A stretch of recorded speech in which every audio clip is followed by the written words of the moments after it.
Oscar Wilde famously said that imitation is the sincerest form of flattery that mediocrity can pay to greatness.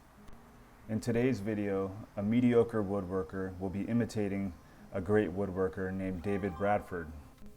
I'll be building some nightstands to match the headboard I built in a previous video, and I'll be borrowing this design from David. I just cut out some circles with my shaper origin. One will be used to make a bending form, and the other one will be used to lay out some lines.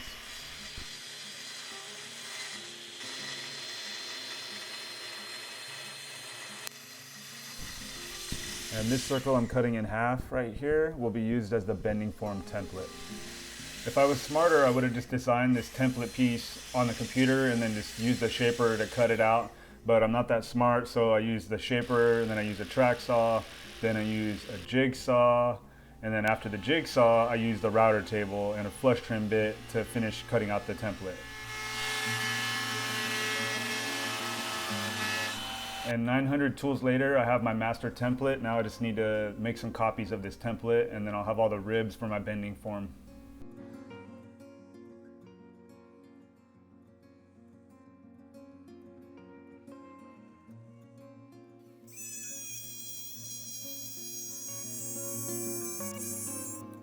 Next, I double-sided taped all my pieces to my master template, and I cut them on the router table.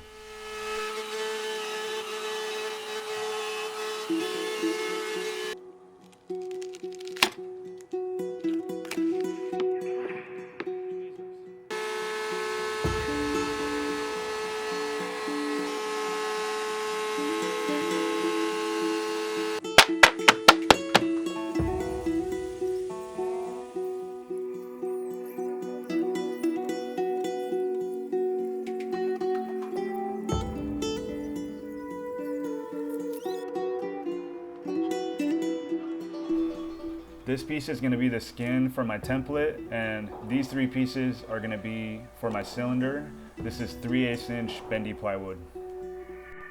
And to make my full cylinder, I'll be using two half cylinders and joining them both together.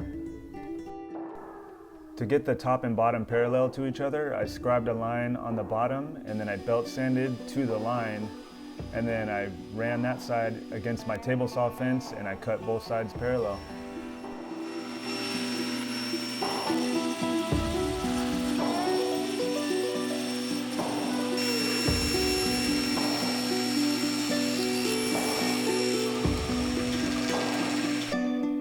Now I need to cut these so they can join together to make a perfect cylinder. And this is the second circle that I cut in the beginning of the video. I'm using it to lay out these lines, and then I'm going to use this sled to cut it on the table saw.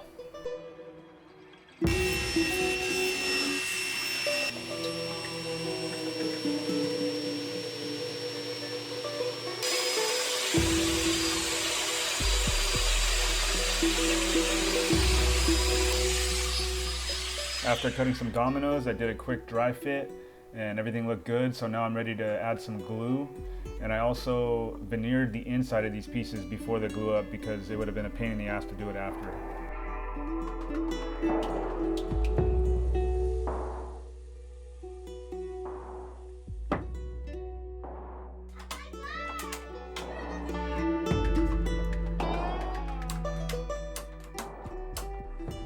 Now to make my life easier, I'm going to be using a PVC pipe to make the secret compartment instead of building more forms and jigs and sleds and doing a whole bunch of glue ups. I'm not going to show it, but this is extremely dangerous what I'm doing right there, and I actually ended up in the emergency room from making that cut. So I used epoxy as my adhesive, and then I veneered the inside and the outside of this, and I used a balloon as a clamp for the inside. For an in-depth tutorial on how to make these veneered PVC boxes, look up Ramon Valdez Furniture. He's got a great channel and he goes into a lot of detail on how to do this.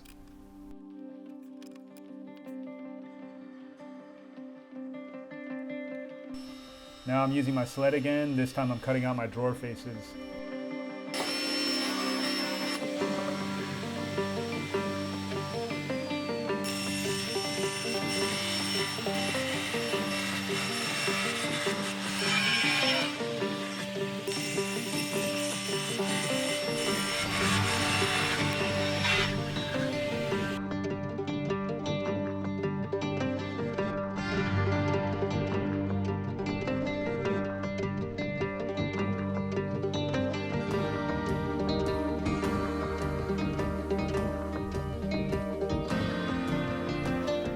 So I cut a rebate on both ends of the cylinders, and I wasn't supposed to cut the rebate on the drawer faces. So I used like a steam bending, bent lamination technique to fill the void on the drawer faces.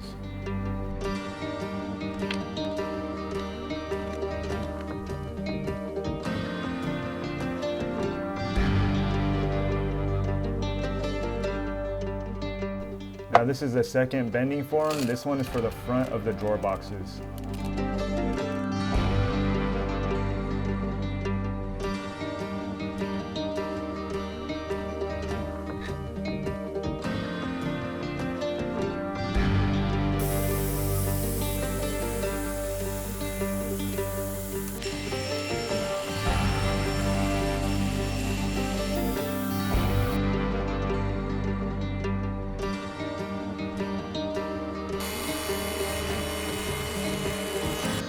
I made these pieces longer than I needed them because I'm going to be cutting miters on the ends, and also if I get tear out right here, it won't matter because they're still going to get mitered.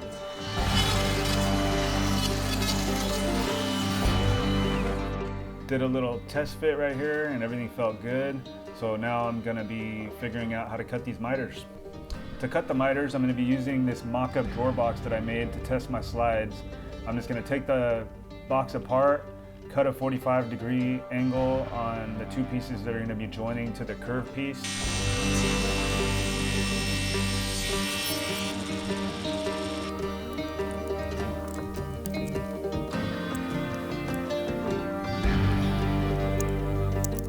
Then I put the box back together, and then I'm going to put my curved piece on here, and I'm going to see how it looks. Let's see. And it looks like shit. There's a huge gap right there. So I have to cut a different angle. The way I'll be figuring out this angle is that I'm going to line up this edge with this corner right here, and then I'm going to line up this edge and make a mark right here. Now I just have to make a straight line from this corner to this mark, and then my miter should be perfect. Now I got to disassemble my box one last time, cut my new angle, put my box together one more time.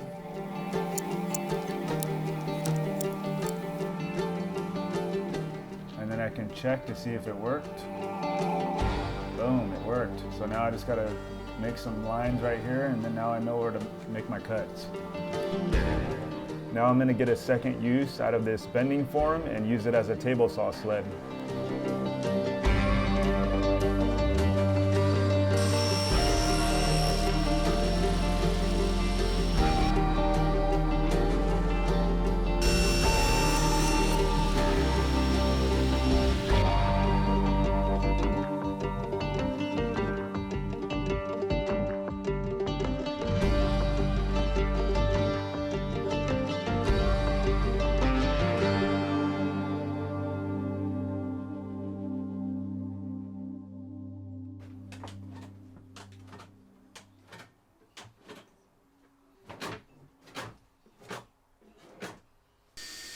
This little cookie right here is going to be the key to my secret hiding spot.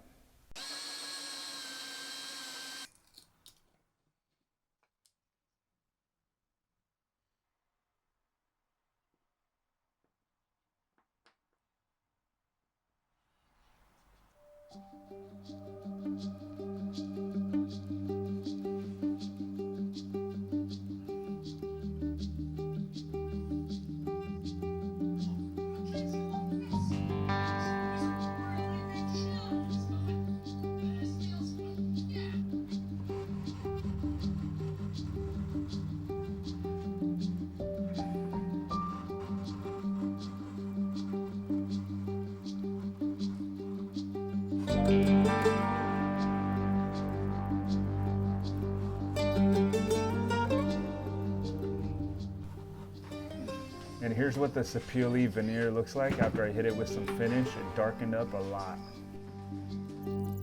For the top, I'll be adding a sunburst pattern, and the secret hiding spot will also have a sunburst pattern on the inside.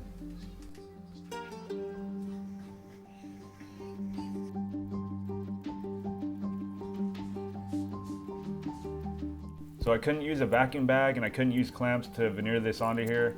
So I used water-based contact cement. Thank you guys so much for watching. I'll also be posting a video that's longer and has a lot more detail later on, and I'll also be posting a video to Patreon with a whole bunch of details. So subscribe to my channel and check out my Patreon.